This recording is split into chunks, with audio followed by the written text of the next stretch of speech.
Hello दोस्त, कैसे हैं आप। मैं उम्मीद करता हूं आप अच्छे होंगे और आप मेरे लगातार वीडियो देख भी रहे होंगे और वीडियो आपको पसंद आ भी रहा होगा। ठीक है मित्र, तो जैसा कि हम इसके पहले वीडियो में आपको बताए थे कि आधुनिक भारत के पर्सनालिटी वाले प्रमुख व्यक्तियों के नाम, जी हाँ, मैंने आधुनिक भारत के उन समस्त व्यक्तित्व वाले व्यक्तियों के नाम आपके सामने प्रस्तुत किया था और प्रस्तुत करने के पीछे हमने तमाम प्रकार के कारणों के बारे में भी बताया था।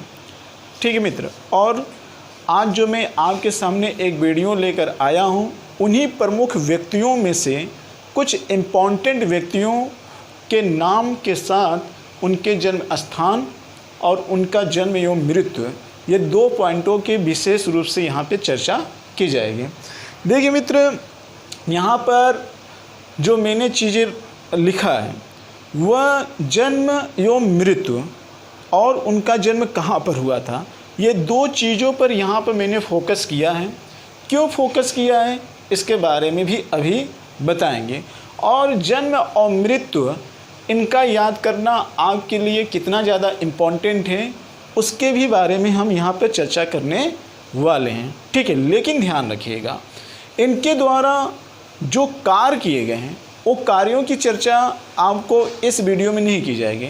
इनके कार्यों के संदर्भ में, जैसे कि मैंने पहले कहा था कि जो मैंने टॉपिक आपको पढ़ाया था समाज सुधार संबंधित, उदारवादी उग्रवादी संबंधित, क्रांतिकारी संबंधित, मजदूर आंदोलन से संदर्भ में, इसके अलावा निम्न जाति आंदोलन से संबंध रखने वाले व्यक्ति या जनजातियों से संबंध रखने वाले व्यक्ति या शिक्षा से संबंध रखने वाले व्यक्ति, उसको एक एक कैटेगरी में एक एक दिन में एक एक वीडियो लाया जाएगा और उनके द्वारा जो भी कार्य किए गए हैं प्रमुख व्यक्तियों के द्वारा वो आपके सामने प्रस्तुत किया जाएगा। लेकिन यहाँ पर मैं आपको कम ही समय में उनके जन्म कहाँ पर हुआ था और उनका जन्म कब हुआ था, उनकी मृत्यु कब हुई थी, उसके बारे में चर्चा करेंगे। क्यों चर्चा करेंगे ये जान लीजिए।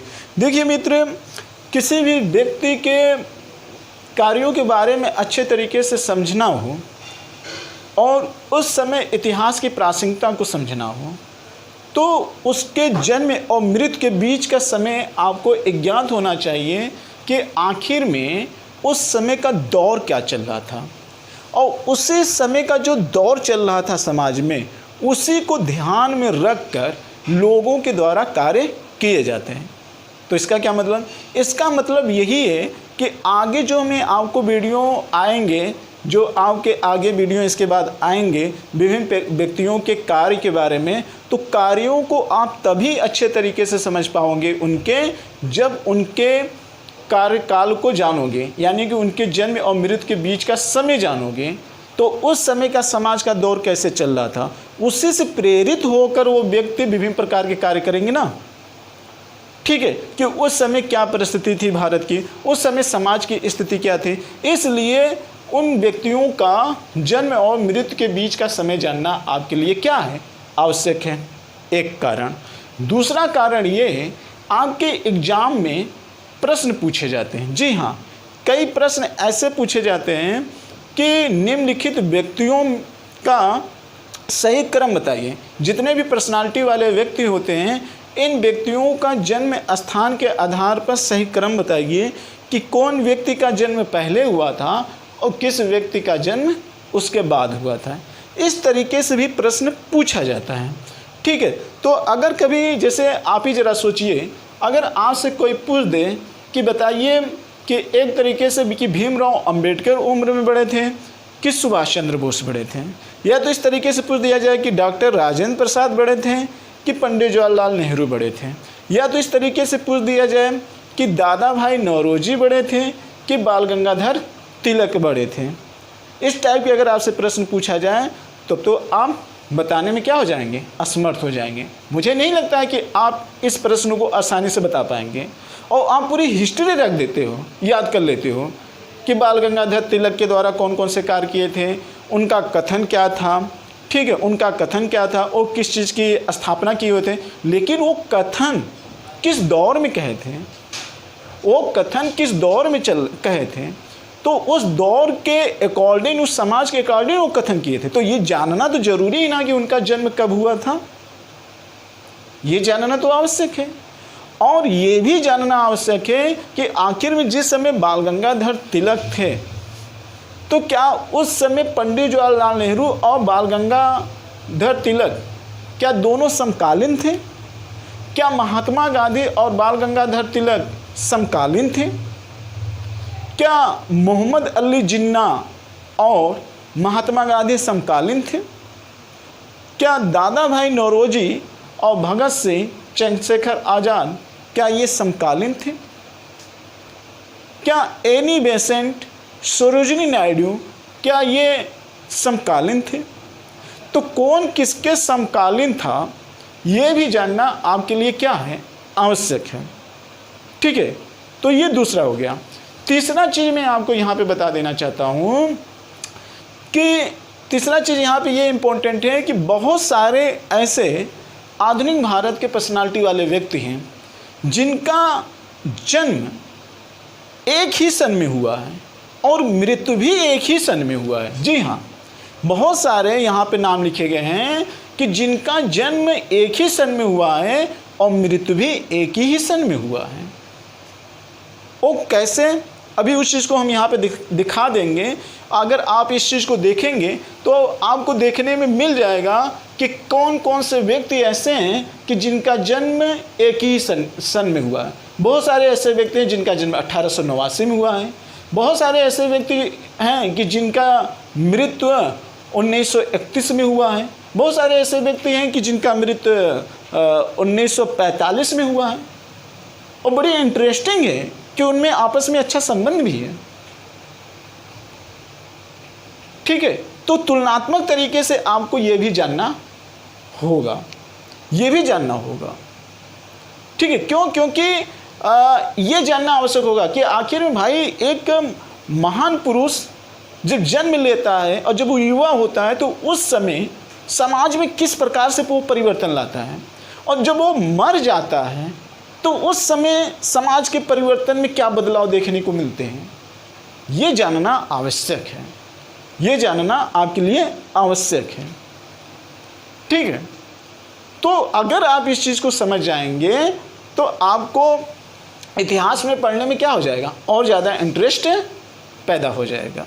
ठीक है मित्र, अब रही बात कि आखिर में इन सारे डेट को याद कैसे किया जाए, कैसे याद किया जाए इनके जन्म और मृत्यु के। ढेर सारे व्यक्ति हैं आपके सामने हैं, ढेर सारे देखिए सब व्यक्ति हैं, इनके जन्म और मृत्यु को कैसे याद किया जाए। तो एक तीर से दो दो तीन तीन निशाने कर लेंगे यहाँ पर। जैसे आप वो महत्वपूर्ण घटना को याद करिए। जैसे महत्वपूर्ण घटना का मतलब ये हो गया कि कुछ घटना, जैसे होता है कि हिंदू कॉलेज की स्थापना कब हुई थी, तो 1817 में। तो यहाँ पे आप ये भी ध्यान में रखिएगा कि यार 1817 में किसका जन्म हुआ था। मुस्लिम लीग की स्थापना कब हुई थी, तो आप जानते हो 1906 में। सूरत का विभाजन कब हुआ था, तो आप जानते हो 1907 में। प्रथम गोलमेज सम्मेलन, द्वितीय गोलमेज सम्मेलन कब हुआ था, तो आप जानते हो 1931 में। जानते हो कि नहीं आप? तो इस फेमस घटनाएं के समय बहुत सारे ऐसे व्यक्तियों का जन्म भी हुआ है और बहुत सारे ऐसे व्यक्तियों की मृत्यु भी हुई है। तो एक तरीका ये है कि ऐतिहासिक में महत्वपूर्ण घटनाओं में घटित होने वाले सन को ध्यान में रखते हुए उनके जन्म एवं मृत्यु के याद कर लीजिए और आसानी होगी, यकीन मानिए आसानी होगी। दूसरा तरीका ये है कि आप ये ध्यान में रखिए कि एक दशक बना लीजिए। दशक का मतलब ये है कि 1860 से लेकर 1870 के बीच में ऐसे कितने व्यक्ति हैं यहाँ पर कि जिनका जन्म हुआ। तो 10 साल में आपको आइडिया लग जाएगा यार कि इस 10 साल में ये व्यक्ति ने यहाँ पे जन्म लिया है। इसी तरीके से 1870 से 1880 के बीच में दशक बना लीजिए। इतने दशक में इन पर्सनालिटी वाले व्यक्तियों का जन्म हुआ। इसी तरीके से 1890 और इसी तरीके से 1890 से 1900 के बीच में। तो आप देखेंगे कि इस तरीके से अगर आप बना लेंगे तो आपको याद करने में आसानी हो जाएगी। देखिए यहाँ मेरा ये नहीं मानना है कि एग्जैक्ट याद हो, लेकिन हाँ अगर आप इस तरीके से याद करेंगे तो आपको उनका क्रम तो जरूर पता चल जाएगा। एक ही सन में क्रम भी पता चल जाएगा और यकीन मानिए डेट के करीब आप होंगे, डेट के करीब होंगे आप, ये यकीन मानिए। अब आपसे पूछ दिया जाए कि बाल गंगाधर तिलक बड़े थे कि लाला लाजपत राय बड़े थे, आपसे पूछ दिया जाए कि अब्दुल गफ्फार बड़े थे कि मोतीलाल नेहरू बड़े थे, तो वो सारी चीज़ें यहाँ पर आप देखोगे, जैसा कि मैंने इसके पहले भी बोला। तो इन सारे डेटों को याद करने का एक तरीका है, ठीक। तो ये बात हो गई मित्र यहाँ पर जन्म एवं मृत्यु को लेकर और उनके इम्पोर्टेंट को लेकर, ठीक। और इसके पहले मैं आपको ये बताया था कि इन सभी व्यक्तियों का संबंध किस विचारधारा से जुड़ा हुआ था, इस पर भी प्रश्न पूछा जाता है। और यहाँ पे कौन किसके समकालीन था और उसके समय कौन कौन सी महत्वपूर्ण घटनाएं घटी हुई थी, और जब उनकी मृत्यु हुई तब क्या बदलाव हुआ, और जब वो जीवित थे युवा अवस्था में थे तब वो कौन कौन से कार्य किए, तब उस समय भारतीय इतिहास में क्या बदलाव देखने को मिला, और जब वो कार्य किए तो उस समय भारतीय समाज का कैसा दौर था, ठीक। ये जानना आपके लिए आवश्यक है। तो सोच को आप क्या करो, विकसित करो। जितना ज़्यादा सोच को विकसित करोगे उतनी ज़्यादा आपकी मेमोरी तेज होगी, ठीक है। मेमोरी की कोई टॉनिक नहीं आती है मित्र, मेमोरी की कोई टॉनिक नहीं आती है। टॉनिक जो आती है, जो मेमोरी तेज होती है ना, वो वास्तव में वर्क करने से होती है। आपने तो डार्नेवाल और लैमवार का सिद्धांत तो पढ़ा ही होगा, ठीक है। तो कुछ रीजन्स भी उसके पास होते हैं और उतना मैं डिप्थ में नहीं जाऊंगा, लेकिन हाँ इतना जान लीजिए। आप टॉनिक पीजिए और ये कहिए कि नहीं मेरा दिमाग तेज हो रहा है, तेज हो रहा है, नहीं, ऐसा नहीं है। दिमाग तेज होने का मतलब ये है कि आप उस पर वर्क करो, चिंतन करो, सोचो, ठीक है, सोचो। तो आइए अब देख लेते हैं। एक चीज़ यहाँ पे ये हो गया, ठीक है, थोड़ा सा भावनाओं में बहक जाते हैं, लेकिन वो आपके काम की ही चीज़ होती है, ठीक है। देखिए यहाँ पे क्या है, ये तो जन्म स्थान और मृत्यु के संदर्भ में आपके इसके इम्पोर्टेंट के बारे में। दूसरी चीज़ है कि उनका जन्म कहाँ हुआ था। तो देखिए मित्र, यहाँ पे जितने भी व्यक्ति आपके सामने प्रस्तुत किए गए हैं, पर्सनालिटी वाले व्यक्ति, इनमें से ज़्यादातर व्यक्तियों का जो जन्म हुआ है, ज़्यादातर व्यक्तियों का जो जन्म हुआ है वह बंगाल में हुआ है। कहाँ हुआ है? बंगाल में। और दूसरे नंबर की अगर बात कर ली जाए तो महाराष्ट्र में हुआ है। जी हाँ, ये दूसरे नंबर। आखिर में सबसे ज़्यादा महाराष्ट्र और बंगाल में ही ये प्रतिभाशाली आधुनिक भारत वाले व्यक्तियों का संबंध क्यों ही जुड़ा है, इसके पीछे भी कारण है। लेकिन ये कारण मैं आपको तब बताऊंगा जब हम आधुनिक भारत में कॉन्सेप्ट सहित चीज़ों को लेकर पढ़ाऊंगा, तब वहाँ पे ये इसके पीछे रीजन बताऊंगा, ठीक है। और वो तब चीज़ें समझ में आएगा। लेकिन आज अगर आप थोड़ा सा समझना भी चाहते हो तो ज़रा समझ लीजिए यहाँ पर भी, क्योंकि इन क्षेत्रों में बहुत ज़्यादा यहाँ के भारतवासियों का शोषण बहुत ज़्यादा हुआ था, और इन जगह पर शोषण होने के ही उपरांत में ये तमाम प्रकार के प्रतिभाशाली व्यक्तियों का क्या हुआ, जन्म हुआ, ठीक है। लोग कहते हैं कि जब तक पेट भरा रहता है तब तक दिमाग नहीं चलता है, ठीक है, और दिमाग तब चलता है जब पेट खाली रहता है। ये बात समझ में आती है ना? समझ गए होंगे आप, ठीक है। बाकी जब कॉन्सेप्चुअल पढ़ाएंगे तब वहाँ पर आप समझिएगा। तो देखिए ये ज़्यादातर जन्म यहाँ पर हुआ है और सब लिखा गया है। अभी मैं सब पढ़ दूँगा, अभी मैं सब पढ़ भी दूँगा और कुछ चीज़ें मैं आपको बताऊँगा भी कि कहाँ पर तुलनात्मक तरीके से इसका स्टडी किया जाए, ठीक है। उस पर भी विचार ध्यान करिएगा। देखिए पहले हम बात कर लेते हैं मित्र राजा राम मोहन राय। पहले जो इन सारे व्यक्तियों में पहला व्यक्ति मैंने राजा राम मोहन राय को ही क्यों लिखा, बताइए? क्योंकि राजा राम मोहन राय ही क्या थे, आधुनिक भारत के इनको पिता कहा जाता था, नव प्रभात का तारा कहा जाता था, पुनः जागरण का अग्रदूत कहा जाता था, तो ऐसे व्यक्ति को तो पहले लिखना तो आवश्यक ही है ना, जिसने सर्वप्रथम यहाँ सोए हुए भारतवासियों को ही केवल न जगाया हो, बल्कि कहीं न कहीं अंग्रेज़ों को भी इस बात का एहसास दिलाया कि हम भी भारतीय किसी से कम नहीं हैं। ठीक है मित्र, कई भाषाओं के जानकार थे। अब ये सब डिटेल में पढ़ाया जाएगा। ठीक है, यहाँ पर हम स्पेशली जन्म और स्थान के बारे में चर्चा करेंगे। राजा राम मोहन राय, राजा राम मोहन राय का जन्म 1772 में हुआ था और इनकी मृत्यु 1833 में हुई थी। सब नोट करते जाइएगा, हो सके वहाँ पर स्पष्ट नहीं हो पा रहा हो, इसलिए मैं बोल दे रहा हूँ, आप सब नोट भी करते जाइएगा। ठीक है, राजा राम मोहन राय का जन्म 1772 में हुआ था और मृत्यु 1833 में हुआ था। पहला चीज़, इनका जन्म कहाँ हुआ था? बंगाल में अनुराधा नगर में हुआ था।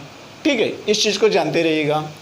राधाकांत देव, राधाकांत देव का जन्म 1784 में, मृत्यु 1867 में।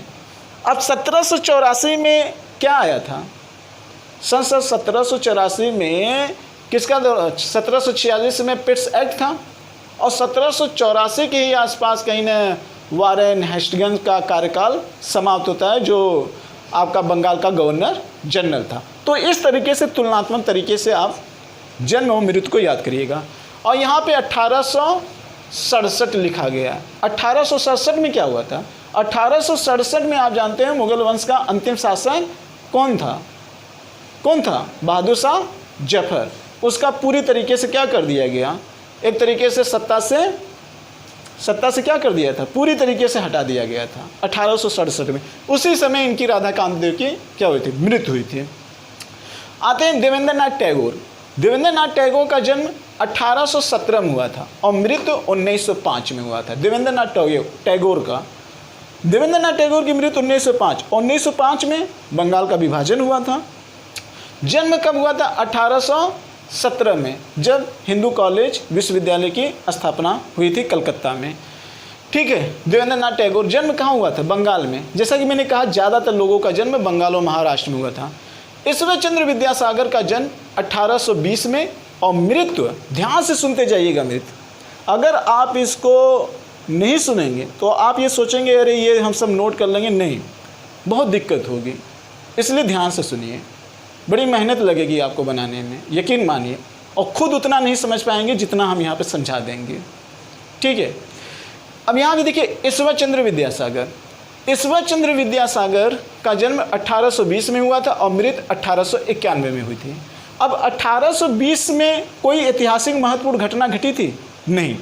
तो आप 1920 में, तो आप थोड़ा सा एक साल पीछे जाओ, या जिस समय असहयोग आंदोलन का जन्म हुआ था उसके 100 वर्ष पहले ही ईश्वर चंद्र विद्यासागर का क्या हुआ था? जन्म हुआ था। 1920, 1820। और 1891 में क्या हुआ था? 1891 में मित्र भीमराव अंबेडकर का जन्म हुआ था। तो जिस समय ईश्वर चंद्र विद्यासागर की मृत्यु हुई थी, उस समय भीमराव अंबेडकर का जन्म हुआ था। क्लियर? एक तीर से दो निशाने करते जाओ, आसान हो जाएगा याद करने में, वो भी हो जाएगा और दो तीन फैक्ट भी याद होते चले जाएंगे। अगला देख लेते हैं, महागोविंद रन्नाडे। कौन? महागोविंद रन्नाडे। अब महागोविंद रन्नाडे के बारे में देख लेते हैं। जन्म 1842 में, 1842 और 1843। तो आप जानते हो कि दास प्रथा संबंधित उन्मूलन की बात 1843 में थी। उसके एक साल पहले 1842 में महागोविंद रन्नाडे का क्या हो गया था? जन्म हो गया था। या तो इस तरीके से समझ लो यार, 1942 में आज़ाद हिंद फौज का गठन हुआ था। आज़ाद हिंद फौज के 100 वर्ष पहले ही महागोविंद रन्नाडे का क्या हुआ था? जन्म हुआ था। ठीक है, जोड़ के पढ़ो। और मृत्यु 1901 में। 1901 इम्पोर्टेंट है। महात्मा गांधी ने पहली बार किस सन में कांग्रेस के अधिवेशन में भाग लिया था? तो महात्मा गांधी 1901 में कांग्रेस के अधिवेशन में जिस समय भाग लिए थे, उसी समय महागोविंद रन्नाडे की क्या हुई थी? मृत्यु हुई थी। हो गया काम आसान। ठीक है, जोड़ के पढ़िए इस तरीके से। रविंद्रनाथ टैगोर।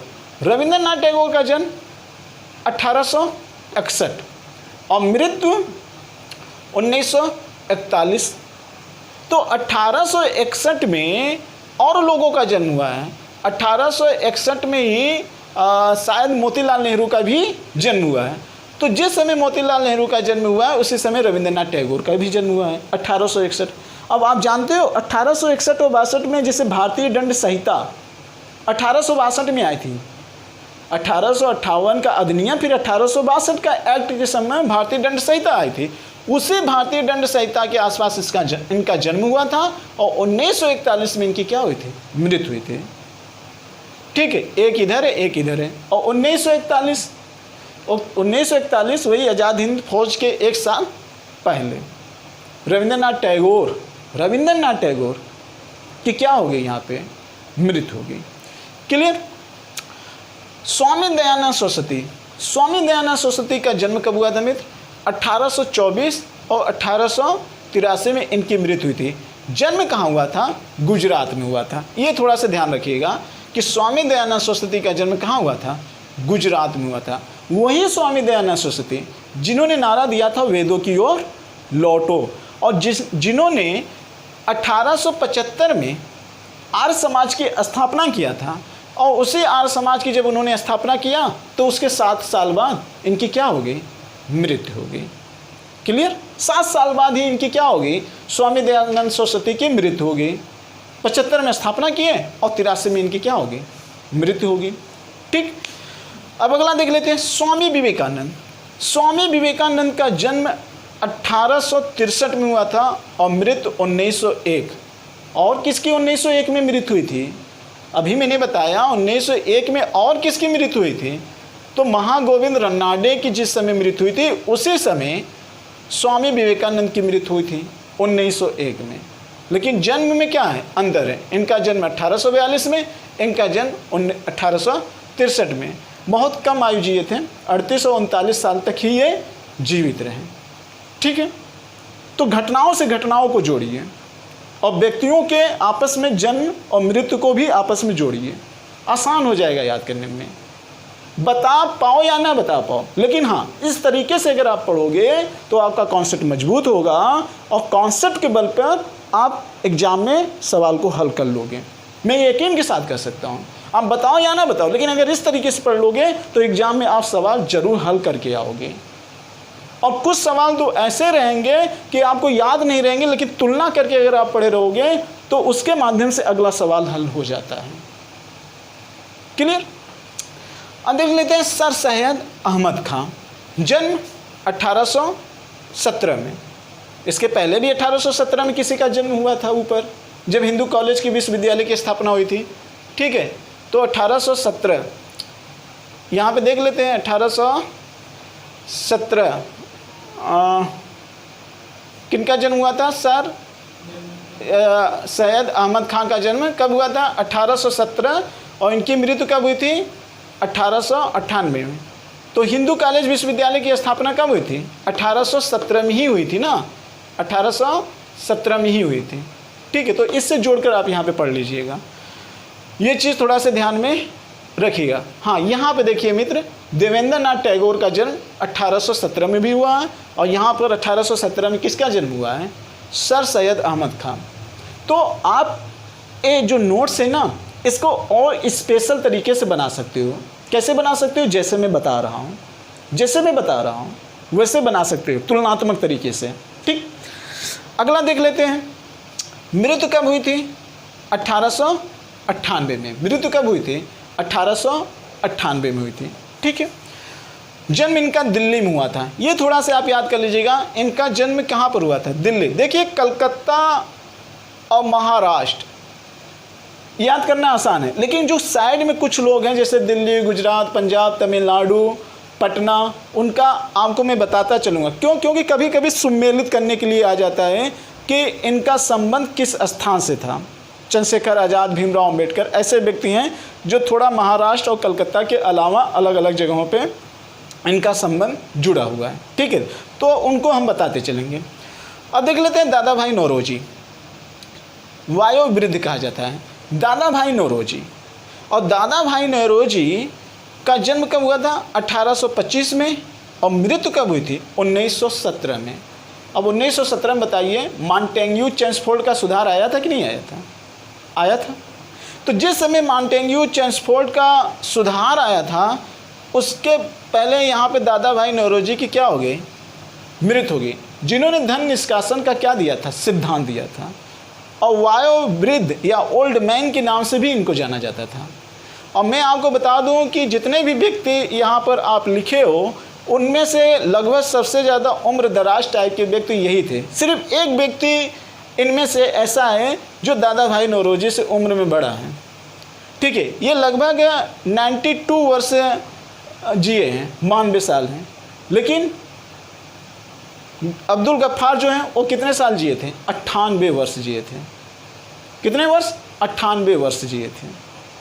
तो ये भी ध्यान रखिएगा, ये चीज़ भी आप ध्यान में रखिएगा। जन्मे कब थे? 1825 में। और मृत्यु हुई थी कब? 1917 में। 1917 में इनकी क्या हो गई थी? मृत्यु हो गई थी। क्लियर? आगे बढ़ें। अब देखते हैं बिमेश चंद्र बनर्जी। बिमेश चंद्र बनर्जी का जन्म 1844 में हुआ था। बिमेश चंद्र बनर्जी का जन्म कब हुआ था? 1844 में हुआ था। और सुरेंद्र नाथ बनर्जी का जन्म कब हुआ था? बिमेश चंद्र बनर्जी, सुरेंद्र नाथ बनर्जी। तो सुरेंद्र नाथ बनर्जी का जन्म 4 साल बाद हुआ था, या 2 साल बाद शायद हुआ था, 4 साल बाद 1848 में हुआ था। लिखा गया होगा यहीं पे, कहीं लिखा गया है, अभी आ जाएगा सामने। तो देखिए यहाँ पे बिमेश चंद्र बनर्जी का जन्म 1844 में। मृत्यु कब हुई थी? 1906 में। और 1906 मतलब क्या? मुस्लिम लीग की जिस समय स्थापना हुई थी, उसी समय बिमेश चंद्र की क्या हो जाती है? मृत्यु हो जाती है। और इसी समय किसका जन्म होता है? बिमेश चंद्र बनर्जी के ही समय जन्म किसका होता है? किसका जन्म होता है? तो यहाँ जन्म होता है चंद्रशेखर आज़ाद का, भगत सिंह का जन्म होता है। किसका जन्म होता है? भगत सिंह का। हो सके थोड़ा बहुत मिस्टेक हो जाए, मित्र, चंद्रशेखर आज़ाद। चंद्रशेखर आज़ाद का जन्म 1906 में होता है। भगत सिंह से 1 साल बड़े थे। चंद्रशेखर आज़ाद भगत सिंह से 1 साल बड़े थे। तो जिस समय भगत सिंह का जन्म हुआ था, उसी समय बिमेश चंद्र बनर्जी की क्या हुई थी? मृत्यु हुई थी। क्लियर? कब? 1906 में। जन्मे कब थे? 1844 में। नोट करते जाइएगा। फिरोज शाह मेहता।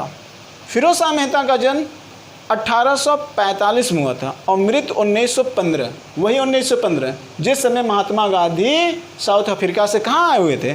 भारत में आए थे। तो जब वो भारत में प्रवेश किए थे, तो उस समय फिरोज शाह मेहता की क्या हो गई? मृत्यु हो गई। क्लियर? क्लियर? और जन्म इनका कब हुआ था? 1845 में हुआ था। कब हुआ था? 1845 में हुआ था। ठीक है। अब देखिए इधर के अगर आपको महत्वपूर्ण घटना नहीं याद हो रही है तो 1945 से जोड़ लीजिएगा। हाँ, यहाँ शिमला का सम्मेलन हुआ था यहाँ पर, तो इसी समय 100 वर्ष पीछे चल जाएंगे तो 1845। क्लियर? जन्म तो बम्बई में हुआ था। सुरेंद्र नाथ बनर्जी, हाँ देखिए यहाँ पे लिखा हुआ है, सुरेंद्र नाथ बनर्जी का जन्म 1848 में हुआ था। जो बिमेश नाथ बनर्जी से 4 साल क्या थे? सुरेंद्र नाथ बनर्जी 4 साल। बनर्जी है ना भाई, तो हमेशा याद कर लीजिएगा कि बिमेश नाथ बनर्जी से सुरेंद्र नाथ बनर्जी जो थे वो 4 साल क्या थे? छोटे थे। क्लियर? मृत्यु कब हुई थी इनकी? 1925 में। और सुरेंद्र नाथ बनर्जी की मृत्यु कब हुई थी? 1906 में। ठीक है। और इनकी 1925 में। और 1925 इम्पोर्टेंट डेट। ठीक है, आधुनिक भारत में 1925 अपने आप में क्या है? इम्पोर्टेंट डेट है। इस चीज़ को आप थोड़ा सा याद कर लीजिएगा यहाँ पर। और जन्म कहाँ हुआ था? कलकत्ता में हुआ था। जन्म कहाँ हुआ था? कलकत्ता में हुआ था। अब अगला हम देख लेते हैं मित्र, गोपाल कृष्ण गोखले। गोपाल कृष्ण गोखले का जन्म कब होता है? 1866 में। 1866 में गोपाल कृष्ण गोखले का जन्म होता है, जो महात्मा गांधी के क्या थे? राजनीतिक गुरु थे। महात्मा गांधी के राजनीतिक गुरु का जन्म कब होता है? 1866 में। और गांधी जी से ज़्यादा बड़े नहीं थे, मात्र 3 साल बड़े थे। गोपाल कृष्ण गोखले गांधी जी से 3 साल बड़े थे। गांधी जी का जन्म 1869 में होता है और गोखले जी का जन्म 1866 में होता है। तो मित्र भी कभी गुरु बन सकता है, ऐसा नहीं कि मित्र गुरु नहीं बन सकता है, मित्र भी गुरु बन सकता है। राजनीतिक गुरु थे गोपाल कृष्ण गोखले, और गोपाल कृष्ण गोखले के गुरु कौन थे? महागोविंद रन्नाडे, आपने देखा। और इनका जन्म कब हुआ था? 1842 में, बहुत ज़्यादा बड़े नहीं थे, 66। और आप देख सकते हैं 66, और इनका जन्म कितना हुआ था? 42। तभी ये बड़े थे। महागोविंद रन्नाडे 22 साल की उम्र, बड़ा ही माना जाएगा। ठीक है, तो महागोविंद रन्नाडे थे। तो गुरु को भी जोड़कर आप याद कर सकते हैं। एक का जन्म कब हुआ? 69 में, एक गुरु का जन्म 66 में, और महागोविंद रन्नाडे 42 में। तो इस तरीके से कनेक्ट करके भी आप याद कर सकते हो। अगला दे सकते हैं, यहाँ पे देखिए लिखा है मोहम्मद अली जिन्ना। मोहम्मद अली जिन्ना, जी हाँ, मोहम्मद अली जिन्ना।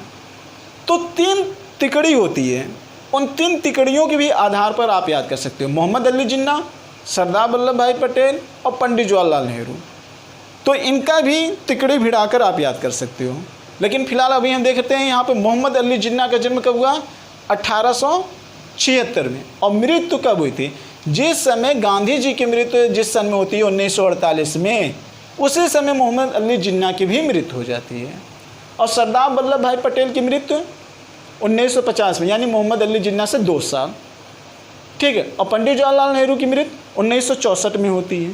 लेकिन पंडित जवाहरलाल नेहरू का जो जन्म होता है वह 1884 में होता है।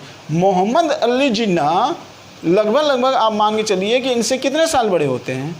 84 है तो मानते हैं कि 8 साल बड़े थे मोहम्मद अली जिन्ना। किससे? पंडित जवाहरलाल नेहरू से। और सरदार वल्लभ भाई पटेल, सरदार वल्लभ भाई पटेल के बारे में अभी आएगा, ठीक है, वो मोहम्मद अली जिन्ना से भी बड़े थे शायद। जन्म कहाँ हुआ था? कराची में। तो जिस समय गांधी जी की मृत्यु हुई थी उसी समय मोहम्मद अली जिन्ना की भी मृत्यु हुई थी, ये याद कर लीजिएगा। बाल Gangadhar Tilak, very most important मित्र। कौन ऐसा उग्रवादी नेता था जिसने असहयोग आंदोलन को नहीं देख पाया था? अब जरा सोचिए, ये प्रश्न तो चर्चित है कि कौन ऐसा उग्रवादी नेता था जिसने असहयोग आंदोलन नहीं देख पाया था। ऐसे तमाम प्रकार के व्यक्ति हैं। अगर आपको जन्म मृत्यु होगा, कौन सा ऐसा क्रांतिकारी वीर था जिसने भारत छोड़ो आंदोलन को नहीं देख पाया था? जब सभी का जन्म मृत्यु याद होगा तभी तो देख पाओगे।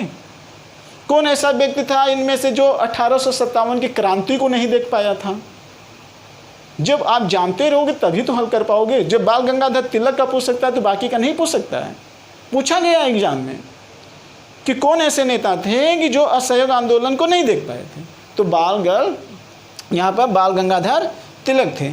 जन्म इनका कब हुआ था मित्र? तो 1856 में इनका जन्म हुआ था। 1856 याद है ना? 1856 में इनका जन्म हुआ था, जिस समय लाल डलहौजी का टाइम पीरियड समाप्त होता है और वहीं से गवर्नर जनरल का पद समाप्त करके वायसराय का पद आ जाता है। ठीक है, तो उसी समय किसका जन्म होता है? बाल गंगाधर तिलक का। इनके जन्म के साथ ही लाल डलहौजी का क्या हो जाता है? अंत हो जाता है। ऐसे समझो कि बाल गंगाधर तिलक के जन्म के समय ही लाल डलहौजी का क्या हो जाता है? अंत हो जाता है। और असहयोग आंदोलन से पहले या असहयोग आंदोलन के समय इन्होंने देख नहीं पाया था, उसी सन में इनकी क्या हो जाती है? मृत्यु हो जाती है। जोड़ के पढ़ो ना, 1920 में इनकी क्या हो जाती है? मृत्यु हो जाती है। ठीक मित्र, अब हम आगे देख लेते हैं, भागिएगा मत, सुनिएगा। मोतीलाल नेहरू जो पंडित जवाहरलाल नेहरू के क्या थे? पिता थे। इनका जन्म कब हुआ था? 1861 में। जी हाँ, 1861 में इनका जन्म हुआ था।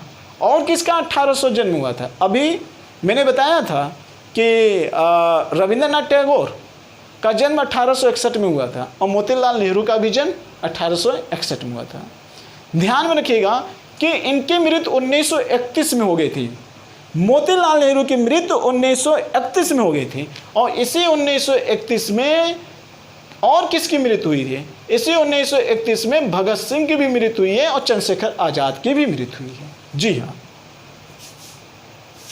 चंद्रशेखर आज़ाद और भगत सिंह की भी मृत्यु हुई है और मोतीलाल नेहरू की भी मृत्यु 1931 में हुई है।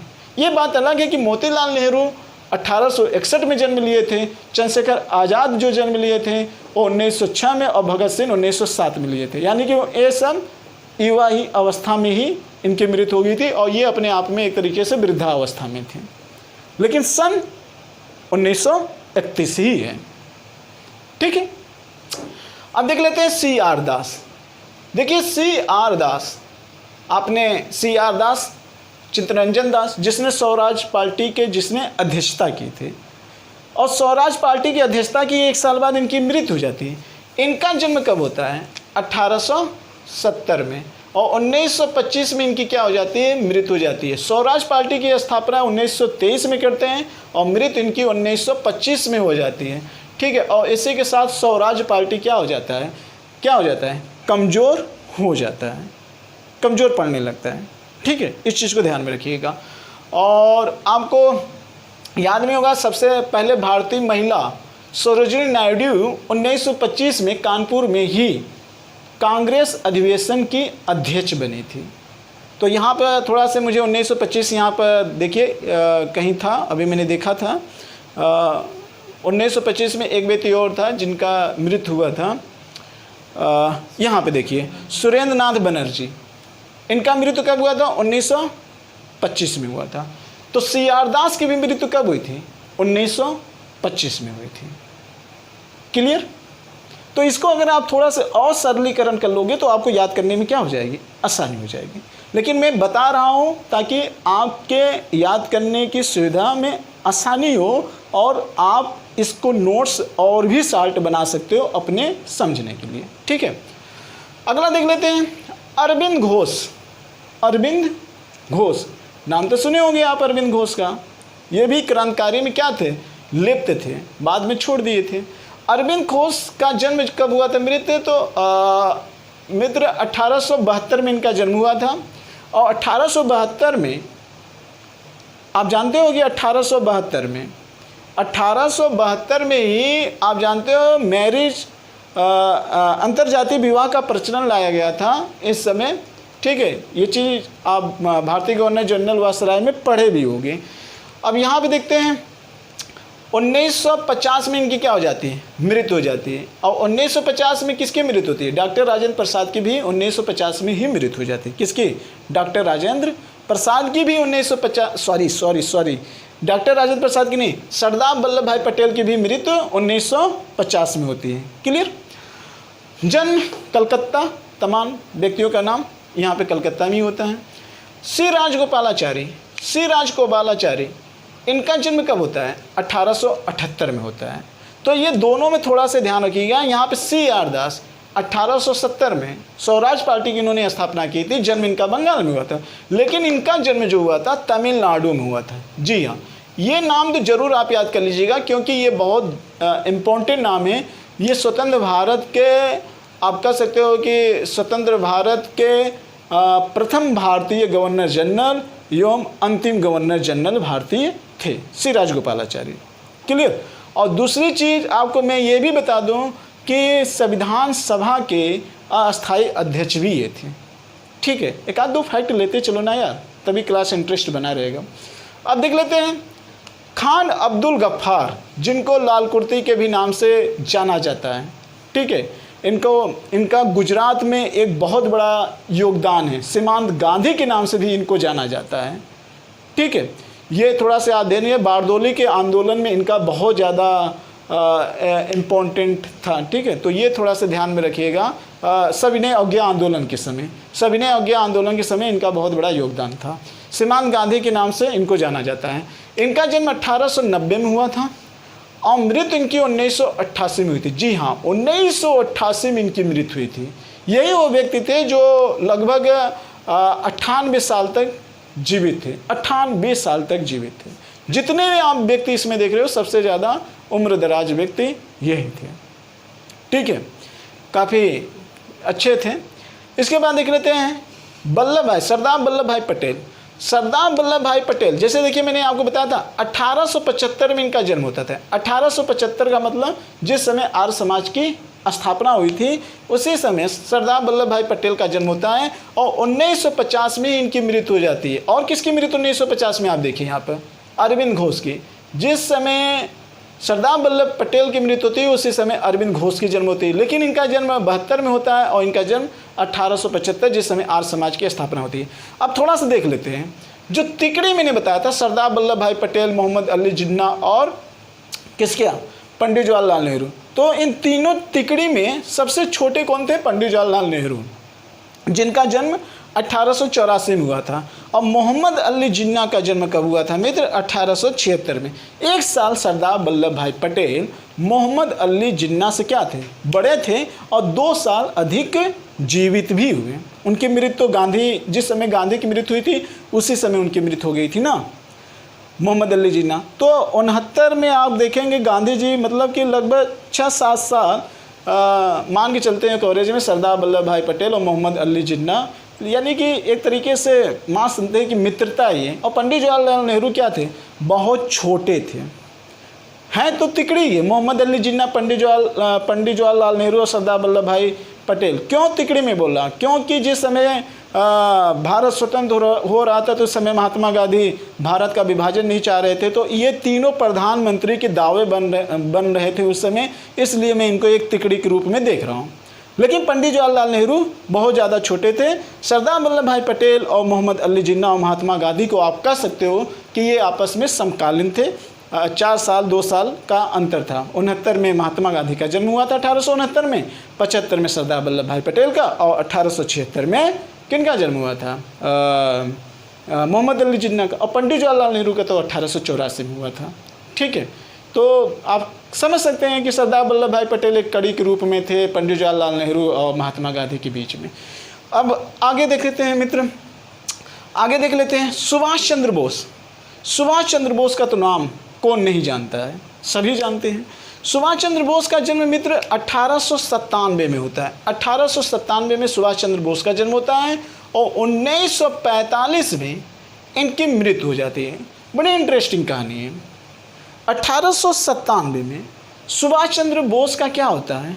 जन्म होता है 1897 में, और 1945 में इनकी मृत्यु हो जाती है। जिस समय सुभाष चंद्र बोस की मृत्यु होती है मित्र, आपको जानकर आश्चर्य होगा कि इसी समय रास बिहारी बोस की भी मृत्यु होती है, यानी दोनों बोस की मृत्यु एक ही समय होता है। लेकिन हाँ, रास बिहारी बोस जो थे वो सुभाष चंद्र बोस से क्या थे? बड़े थे। रास बिहारी बोस का जन्म 1889 में हुआ था, मृत्यु 1945 में हुआ था, और सुभाष चंद्र बोस का जन्म 1897 में हुआ था और मृत्यु जो हुई थी 1945 में हुई थी। क्लियर? आप कहेंगे ऐसे कोई प्रमाणित जानकारी नहीं मिलती है तो कोई साक्ष्य भी तो ठोस नहीं मिलता है जिंदा रहने का। तो इतिहास के पन्नों में यही माना जाता है कि इसके बाद इनकी कोई जानकारी नहीं मिलती है, इसलिए जब कोई जानकारी नहीं मिलती है तो इनको मृत्यु घोषित कर दिया जाता है। ठीक है, अब हम आगे देख लेते हैं। जन्म उड़ीसा में हुआ था, यानी कि उड़ीसा कटक में हुआ था। ठीक है, उड़ीसा के कटक। बीडी सावरकर, ठीक है, ये राष्ट्रीय एक तरीके से राष्ट्रीय इतिहासकार के रूप में भी जाने जाते थे। 1857 में इन्होंने अपनी पुस्तक भी लिखी है, 1857 की क्रांति में। ठीक है, होने वाले को इन्होंने राष्ट्रीय क्रांति के नाम भी दिया है, बीडी सावरकर। बहुत बड़ा इनका योगदान है आधुनिक भारत में इतिहासकार के रूप में, एक तरीके से देख सकते हैं, खासतौर क्रांति के रूप में। तो बीडी सावरकर का जन्म कब हुआ था? 1883 में, और मृत्यु कब हुई थी? 1966 में। 1966 में इनकी क्या हो गई? मृत्यु हो गई थी। ठीक है, जिस समय भारत में एक तरीके से अकाल पड़ा था, 1966 में भी क्या पड़ा था? अकाल पड़ा था। और आप कह सकते हो इस समय भारत की आर्थिक या इकोनॉमिक स्थिति बहुत अच्छी नहीं थी, और इसी के बाद 3 वर्ष वार्षिक योजना लॉन्च किया गया था, पंचवर्षीय योजना को समाप्त कर दिया गया था। क्यों? क्योंकि चीन का युद्ध, पाकिस्तान का युद्ध और सूखा पड़ना, ये स्थिति थी। उसी समय बीडी सावरकर की भी क्या हो जाती है? मृत्यु हो जाती है। तो कहीं ना कहीं हो सकता है कि शोक रहा होगा भारतीय अर्थव्यवस्था को लेकर या दयनीय स्थिति को लेकर। कभी कभी शॉर्ट दुख का कारण मृत्यु का ऐसे भी बन जाता है, लेकिन हो सकता है कि मन की बातें कोई जान न पाए। बहुत सारे ऐसे बात है मित्र हमारे जीवन में कि बहुत लोगों की मन की बातें उनकी मन में ही रह जाती है और वो मृत्यु के साथ भी वो भी दफन या दाह संस्कार उनका हो जाता है। अगर वो ओपन होकर आ जाए तो इस दुनिया से रहस्य संबंधी विषय से काफ़ी ज़्यादा पर्दे उठ जाएं, लेकिन ऐसा नहीं होता है। ठीक है, रहस्य का विषय है, क्यों नहीं होता है, मुद्दा है। आइए देखते हैं रास बिहारी बोस। अगर हम रास बिहारी बोस के संदर्भ में यहाँ बात कर लें तो रास बिहारी बोस का जन्म कब 1886 में, सॉरी वहाँ पे मैंने शायद 1889 बोल दिया, 1886 में रास बिहारी बोस का जन्म होता है और मृत्यु 1945 में। तो 1945 में अभी मैंने बताया किसका, सुभाष चंद्र बोस का जन्म इनका 1886 में होता है। वही जब पिट्स एक्ट आता है, पिट्स एक्ट नहीं, पिट्स एक्ट तो 1786 में आता है। 1886 मान लीजिए 1886 में ही इनकी क्या हो जाती है, जन्म होता है, रास बिहारी बोस का जन्म होता है और मृत्यु इनकी 1945 में हो जाती है। ठीक है, अगला देख लेते हैं मित्र चंद्रशेखर आज़ाद। अभी मैंने जस्ट बताया कि चंद्रशेखर आज़ाद का जन्म 1906 में होता है, मृत्यु 1931 में। और यहाँ पे देख लेते हैं मोतीलाल नेहरू की भी मृत्यु 1931 में, भगत सिंह का भी 1931 में। हाँ, चंद्रशेखर आज़ाद का जन्म जो हुआ था वो मध्य प्रदेश में हुआ था। कहाँ हुआ था, मध्य प्रदेश में हुआ था। ये आप जानते रहिएगा कि चंद्रशेखर आज़ाद मध्य प्रदेश के रहने वाले थे। ठीक है, और भगत सिंह का जन्म 1907 में हुआ था। 1 साल छोटे थे भगत सिंह चंद्रशेखर आज़ाद से, सिर्फ 1 साल छोटे थे, बहुत ज़्यादा छोटे नहीं थे। तो इस चीज़ को भी आप थोड़ा सा ध्यान रखिएगा। अगला देख लेते हैं मित्र राम मनोहर लोहिया, बहुत इनका नाम आता है। तो राम मनोहर लोहिया जो थे इनका जन्म 1910 में हुआ था। राम मनोहर लोहिया का जन्म कब हुआ था, 1910 में हुआ था। राम मनोहर लोहिया भगत सिंह, चंद्रशेखर आज़ाद, पंडित जवाहरलाल नेहरू और भीमराव अंबेडकर, सुभाष चंद्र बोस, इन सब से क्या थे, छोटे थे। ठीक है, ये आप ध्यान में रखिएगा। लेकिन ये है कि ये जिस तरीके से सांस्कृतिक विचारधारा के काफ़ी ज़्यादा समर्थक करते थे, सांस्कृतिक विचारधारा के ये काफ़ी ज़्यादा सपोर्ट करते थे। ठीक है, ये भी भारत में समानता चाहते थे, समाजवादी विचारधारा से काफ़ी ज़्यादा ये करीब थे। ठीक है, ये भी लोक कल्याणकारी की भावना इनके अंदर थी। स्वामी सहजानंद का जन्म कब होता है मित्र, 1989 में और मृत्यु 1950। यानी कि 1950 में किसकी मृत्यु हो गया, 1950 में आपने देखा कि डॉक्टर राजेंद्र प्रसाद निकल रहा है, सरदार वल्लभ भाई पटेल की मृत्यु 1950 में हुआ था। सरदार वल्लभ भाई पटेल की मृत्यु 1950 में हुआ था। तो उसी समय स्वामी सहजानंद की भी मृत्यु हो गई थी। इनका भी कृषि आंदोलन को लेकर बहुत बड़ा इनका योगदान है। ठीक है, ये जब डिटेल से पढ़ाया जाएगा वहाँ पे इसकी चर्चा होगी। जन्म जानते रहिए कि 1989 में इनका क्या हुआ था, जन्म हुआ था। किनका, स्वामी सहजानंद का 1989 में इनका जन्म हुआ था। क्लियर, ये चीज़ तो भूलेगा नहीं। अगला हम देख लेते हैं जयप्रकाश नारायण का जन्म 1902 में होता है। ठीक है, इस समय क्रांतिकारी विचारधारा उभर के आती है, अनुशीलन समिति वगैरह का यहाँ पर गठन होता है, क्रांतिकारी जैसी गतिविधियाँ महाराष्ट्र में तेज़ी से फैलती है। उसी समय जयप्रकाश नारायण का जन्म पटना में होता है 1902 में। कब होता है, और 1979 तक ये बने रहते हैं। जी हाँ, 1979 तक बने रहते हैं। और ये भी कहीं ना कहीं किसानों के हक के लिए लड़ाई लड़ते थे और समाजवादी के बहुत बड़े ये क्या माने जाते हैं, समर्थक माने जाते हैं, जयप्रकाश नारायण। अगला देख लेते हैं ज्योतिबा फुले, जो निम्न आंदोलन से संबंध रखते थे। इनका जन्म 1827 में हुआ था मित्र, लेकिन इनकी मृत्यु जो हुई थी वह 1890 में हुई थी। अब थोड़ा सा आप ध्यान रखिएगा कि इनका जन्म तो महाराष्ट्र में हुआ था। ज्योतिबा फुले जो निम्न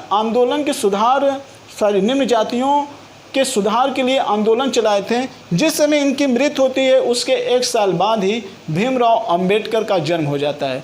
यानी कि उत्तराधिकार के रूप में निम्न जातियों के सुधार के लिए उत्तराधिकार के रूप में ज्योतिबा फुले के कौन सामने उभर के आते हैं, भीमराव अंबेडकर। और भीमराव अंबेडकर का जन्म 1891 में हो जाता है, यहाँ पे लिखा भी गया है 1891 में इनका जन्म हो जाता है। और इनका जन्म भी कहाँ होता है, एमपी के इंदौर में होता है। तो चंद्रशेखर आज़ाद और भीमराव अंबेडकर किस स्टेट से बिलोंग करते थे, तो मध्य प्रदेश से बिलोंग करते थे। और इनकी मृत्यु कब हो जाती है, 1956 में हो जाती है। कब हो जाती है, 1956 में, यानी कि प्रथम पंचवर्षीय योजना के समाप्ति के समय इनकी मृत्यु हो जाती है। ठीक है, इस चीज़ को याद करिएगा आप।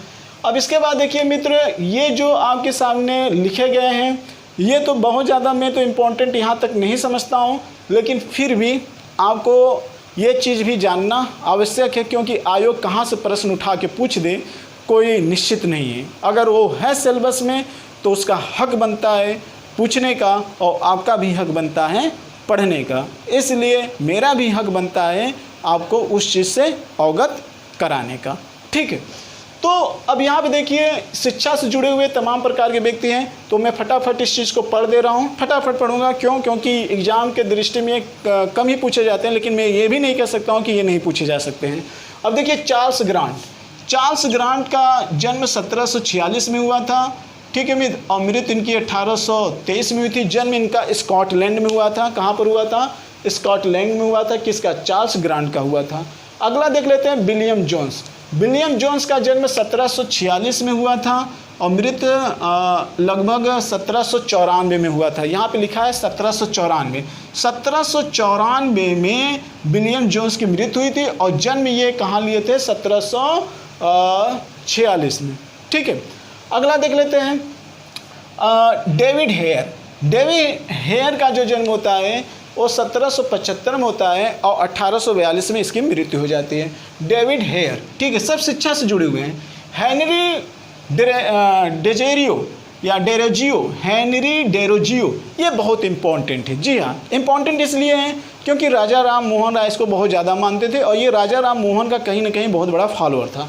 तो इसकी जो मृत्यु होती है, जन्म होता है मित्र, ये 1809 में होता है। कब होता है? हेनरी डेरोजियो का जो जन्म होता है यह 1809 में होता है। कब होता है? 1809। लेकिन अगर मृत्यु की बात की जाए तो 1931 में। इतना जीता है? जी हाँ। यानी कि अभी तक आपने मोतीलाल नेहरू के मृत्यु देखा। मोतीलाल नेहरू तो 1961 में जन्म लिए थे, मरे कब थे? 1931 में। चंद्रशेखर आज़ाद 1906 में जन्मे थे, मरे कब थे? 1931 में। भगत सिंह जन्म लिए थे कब? बार बार गलती हो जाए। चंद्रशेखर आज़ाद 1906 में जन्म लिए थे, मरे कब थे? 1931 में। भगत सिंह 1907 में पैदा हुए थे, मृत्यु कब हुई थी? 1931 में। लेकिन हेनरी डेरोजियो 1809 में जन्मा और मरा कब? 1931 में। तो ये चार व्यक्ति आप ध्यान में रखिएगा, हेनरी डेरोजियो का, भगत सिंह, चंद्रशेखर आज़ाद और मोतीलाल नेहरू। ये चारों कब मरते हैं, यानी कि इनकी मृत्यु कब होती है? 1931 में। क्लियर?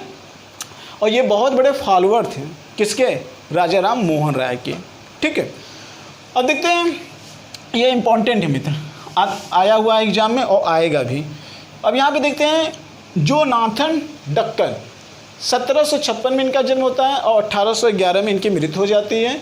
ठीक है, ये इसको होता है। लॉर्ड मैकाले, ये भी इम्पॉर्टेंट है। लॉर्ड मैकाले का इतिहास में बहुत बड़ा योगदान है शिक्षा के रूप में। ठीक है, तो ये इनका जन्म कब होता है? 1800 में इसका जन्म होता है और 1859 में इसकी मृत्यु हो जाती है और ये इंग्लैंड में इसका जन्म होता है। चार्ल्स एड्रे ह्यूज का जन्म 1871 में होता है, 1940 में मर जाता है। इसका जन्म इंग्लैंड में होता है। सब तो इंग्लैंड से ही आए हुए थे। अब इस समय कौन डच और फ्रांसीसी, पुर्तगाली और स्वीडिश और डेनमार्क थे। इस समय अंग्रेज़ तो ही भारत को गुलाम बनाए हुए थे, तो रहेंगे कौन? सबसे ज़्यादा अंग्रेज़ तो ही रहेंगे, जन्म ही अंग्रेज कहेंगे, भारत में आए थे। ठीक है, चार्ल्स वुड 1800 में जन्म लिया था, 1885 में मर गया था। यानी कि भारतीय राष्ट्रीय कांग्रेस की स्थापना जिस समय हुई थी उसी समय चार्ल्स वुड की क्या हो गई थी? मृत्यु हो गए थे। भारतीय राष्ट्रीय कांग्रेस की स्थापना जब हुई थी, मृत व्यक्ति बार बार निकल जाता है। चार्ल्स वुड 1885 में जिस समय भारतीय राष्ट्रीय कांग्रेस की स्थापना हुई थी उसी समय इसकी क्या हो जाती है? मृत्यु हो जाती है। इसको भी शौक हो गया होगा कि यार ये क्या हो गया, भारतीयों को एक मंच मिल गया। ठीक है, तो लोग शौक में भी मर जाते हैं, ऐसे थोड़ा से गेस करते हैं। अब देखते हैं विलियम हंटर का जन्म 1840 में हुआ था, 1900 में इसकी क्या हो जाती है? मृत्यु हो जाती है। ठीक है, स्कॉटलैंड में।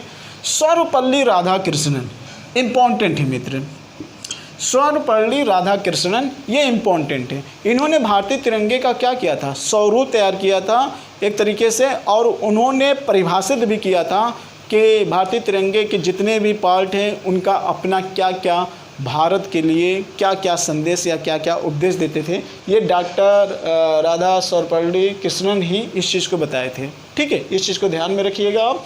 ये प्रथम उपराष्ट्रपति और द्वितीय राष्ट्रपति थे भारत के, ये भी ध्यान में आप रखिएगा। और शिक्षक दिवस भी इन्हीं के उपलक्ष्य में मनाया जाता है। 1888 में इनका जन्म हुआ था और 1975 में इनकी क्या हो जाती है, मृत्यु हो जाती है। ये हो गए पुरुष के जितने भी पुरुष थे आधुनिक भारत में अपने व्यक्तित्व के निर्माण के रूप में जाने जाते थे, उनके संदर्भ में था। इसी तरीके से कुछ महिलाएं भी थी, लेकिन अफसोस हमारे अक्सर एग्ज़ाम में अगर देखा जाए तो शायद 90% या 75% ज़्यादातर राजनीतिक रूप से आधुनिक भारत से जुड़े व्यक्तियों के बारे में भी प्रश्न पूछा जाता है, महिलाओं के बारे में बहुत कम पूछा जाता है। लेकिन पूछा जाना चाहिए महिलाओं से। यदि महिला सशक्तिकरण को बढ़ाना है तो उनसे भी संबंध में प्रश्न रखना चाहिए भाई। और अक्सर लड़के जो एग्ज़ाम में आते हैं वही पढ़ते हैं, तो ऐसे भी प्रश्न रखने चाहिए। इससे महिला सशक्तिकरण को बढ़ावा मिलेगा, सिर्फ चिल्लाने से नहीं मिलेगा, पढ़ने से, जानने से, सुनने से, प्रचार प्रसार करने से मिलेगा। ठीक है, अब देख लेते हैं विदेशी महिला। विदेशी महिला और भारतीय महिला दोनों हैं यहाँ पर। तो विदेशी महिला में ये प्रमुख आप देखेंगे, ये विदेशी महिला में ये इतने आपके प्रमुख हैं, इस चीज़ को ध्यान में रखिएगा। ये ब्लावटस्की यहाँ पे दिया है, ठीक है, इनका भी योगदान है। तो ये ब्लावटस्की तो ये 1831 में जन्म लिए थे और 1891 में क्या हुई थी, इनकी मृत्यु हो गई थी। ठीक है, 1831, और जिस समय आप कह सकते हैं भीमराव अंबेडकर पैदा हुए थे, उसी समय ब्लावटस्की की क्या हो गई थी, मृत्यु हो गई थी। ठीक, अगला देख लेते हैं एनी बेसेंट। ये इंपॉर्टेंट भी थे, इसको जरूर आप याद कर लीजिएगा। एनी बेसेंट का जन्म 1847 में हुआ था और 1933 में इनकी मृत्यु हो जाती है। ठीक है, होम रूल आंदोलन में, भारत में होम रूल आंदोलन जो चलाया गया था उसमें बाल गंगाधर तिलक का जितना इम्पोर्टेंट था उतना इम्पोर्टेंट इनका भी एनी बेसेंट था। लेकिन बाल गंगाधर तिलक की मृत्यु जो होती है वो बहुत पहले हुई हो जाती है और एनी बेसेंट की जो मृत्यु होती है वो 1933 में होती है। और लगभग अब देखिए बाल गंगाधर तिलक से ये बड़ी भी थी, ये बड़ी भी थी।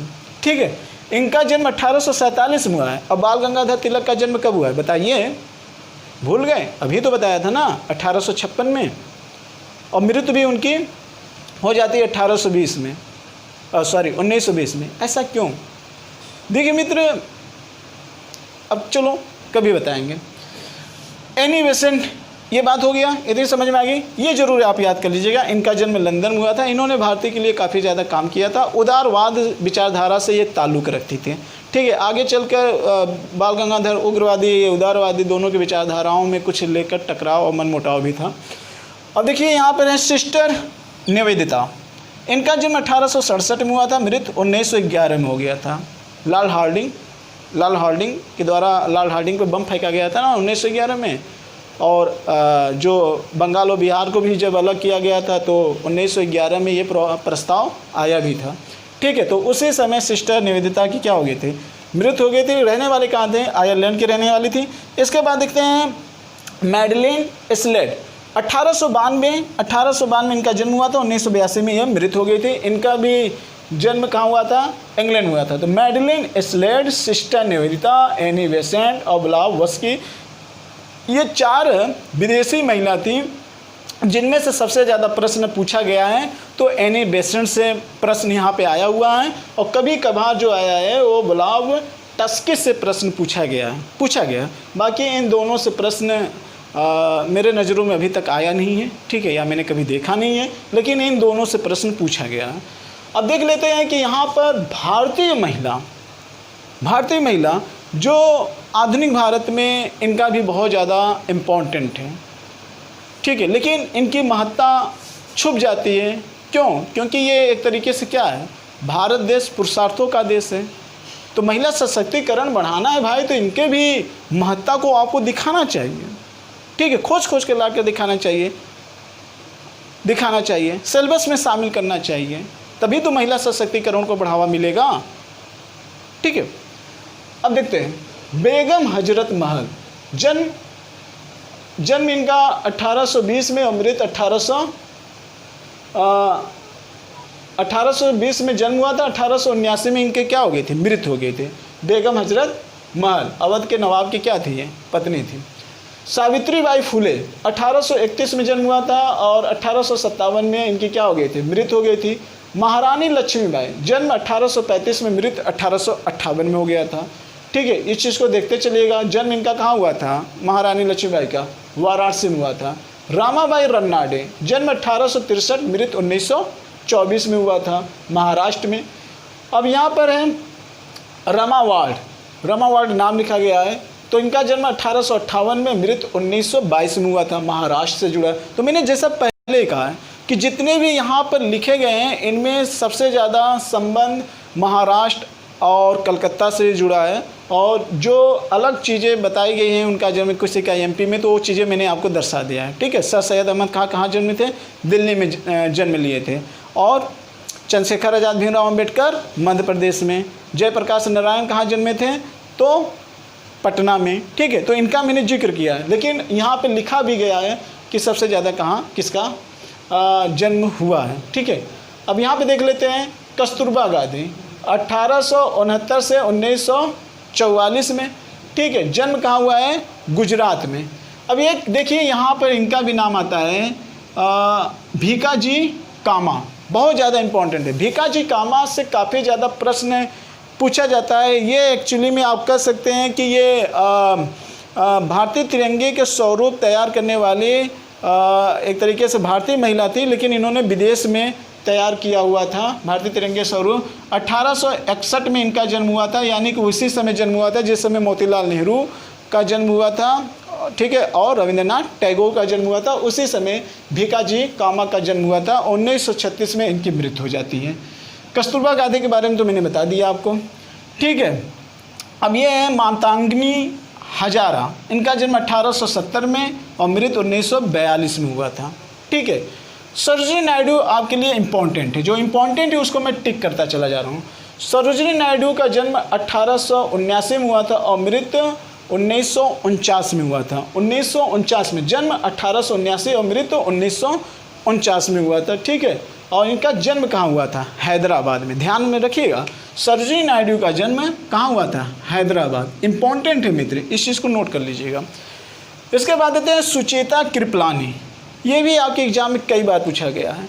जन्म इनका हरियाणा में होता है, सुचेता कृपलानी का, इसको भी नोट कर लीजिएगा, कभी मिलाने के लिए या सम्मिलित करने के लिए आ सकता है। और जन्म इनका 1908 में हुआ था और मृत्यु इनकी 1974 में हुई थी। ठीक है, 1908 में इनका जन्म हुआ था। सुचेता कृपलानी का जिस समय 1908 में जन्म हुआ था मित्र, उसी समय खुदीराम बोस थे, रास बिहारी बोस नहीं, सुभाष चंद्र बोस नहीं, खुदीराम बोस को फांसी पर चढ़ा दिया गया था मात्र 17 वर्ष की आयु में। और खुदीराम बोस का जन्म कब हुआ था, 1989 में उनका जन्म हुआ था। और 1908 में बहुत कम आयु में ही उनको फांसी की सज़ा दे दी जाती है। और उसी समय सुचेता कृपलानी का क्या होता है, जन्म होता है, उसी समय मतलब कि उसी सन में। ठीक है, और 1974 में क्या होती है, इनकी मृत्यु हो जाती है। क्लियर। अरोड़ा आसफ अली, इनका भी नाम आता है, 1909 का मतलब मार्लियामेंटो सुधार।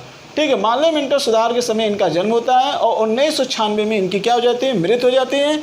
और अरोड़ा आसफ अली का जन्म कहाँ होता है, हरियाणा में होता है। ये चीज़ भी जानते रहिएगा आप। ठीक है, वाडेकर बहुत ज़्यादा इंपॉर्टेंट नहीं है, लेकिन हाँ कभी हो सकता है कि वाडेकर आ जाए, तो आप गूगल पे इनके बारे में सर्च कर लीजिएगा, या तो फिर आपको अगले वीडियो में इसको थोड़ा बहुत पढ़ा भी दिया जाएगा। तो 1911 में इनका जन्म होता है, 1932 में मर जाते हैं और बांग्लादेश में इनका जन्म होता है। ठीक है, बांग्लादेश में इनका जन्म होता है। बीना दास, ये एग्ज़ाम में आया हुआ है प्रश्न, ऐसा हम जानते हैं कि आया हुआ है, लेकिन बहुत कम पूछा है। 1911 में इनका जन्म होता है, 1989 में इनकी मृत्यु हो जाती है। जन्म इनका कहाँ होता है, बंगाल में होता है। ठीक है, बंगाल में इनका जन्म होता है। किनका, बीना दास का जन्म बंगाल में होता है। और 1911 में इनका जन्म होता है, 1989 में इनकी मृत्यु हो जाती है। और ये देखिए बहुत इंपॉर्टेंट है, रानी गाइडिन्यू। तो ये जो गाइडिन्यू है मित्र, ये सविनय अवज्ञा आंदोलन में इनका बहुत बड़ा पूर्ण योगदान था और इन्हें रानी लक्ष्मीबाई के नाम से नवाजा भी गया है। और ये बिलोंग करने वाली थी कहाँ की, मणिपुर से बिलोंग करने वाली महिला थी। इन्होंने अंग्रेज़ों के दांत एक तरीके से काफ़ी ज़्यादा खट्टे कर दिए थे, ठीक है। और महात्मा गांधी से बहुत ज़्यादा ये प्रेरित थी। किस आंदोलन में, सविनय अवज्ञा आंदोलन को लेकर। 1915 में इनका जन्म हुआ था, यानी कि जिस समय महात्मा गांधी भारत में प्रवेश किए थे उसी समय इनका जन्म हुआ था। और यहाँ पे देखिए 1993 में इनकी क्या हो गई थी, मृत्यु हो गई थी। रहने वाली कहाँ थी, तो मणिपुर की रहने वाली थी।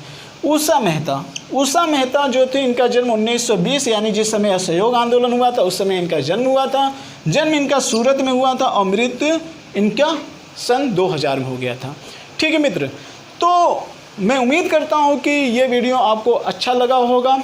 क्योंकि ये अपने आप में बहुत कॉम्प्लेक्स और एक बहुत जटिल सब्जेक्ट था। मैंने आपको इसलिए बता दिया कि पूरे आधुनिक भारत में लगभग 60% प्रश्न जो पूछता है इन्हीं सब से जोड़ के प्रश्न पूछता है। तो इसलिए पहले इनके नामों से परिचित हो जाइए, इनके जन्म, इनके मृत्यु से परिचित हो जाइए, इनके जन्म स्थान से परिचित हो जाइए। और जब इतना परिचित हो जाएंगे तो उस समय के दौरान समाज की क्या स्थिति थी उससे भी आप परिचित हो जाएंगे। तो फिर इनके द्वारा जो आपको अगले वीडियो में इनके कार्यों के बारे में बताए जाएंगे, इनकी विशेषताओं के बारे में बताए जाएंगे, वो चीज़ें आपको समझने में और ही आसानी होगी। और इसके पहले मैंने इसके सारे इम्पोर्टेंस आपको बता दिए कि एग्ज़ाम में किस तरीके से इस टॉपिक से प्रश्न पूछे जाते हैं, ये भी मैंने बता दिया। और फिर मैंने आपको ये भी बताया कि इनको किस तरीके से आप याद करोगे, किस तरीके से आप याद करोगे, ये भी मैंने आपको बता दिया। तो मित्र, इसी के साथ मुझे इजाज़त दीजिए। फिर नेक्स्ट टाइम एक नए वीडियो के साथ हम फिर आपके सामने उपस्थित होंगे। इसी के साथ जय भारत, जय हिंद।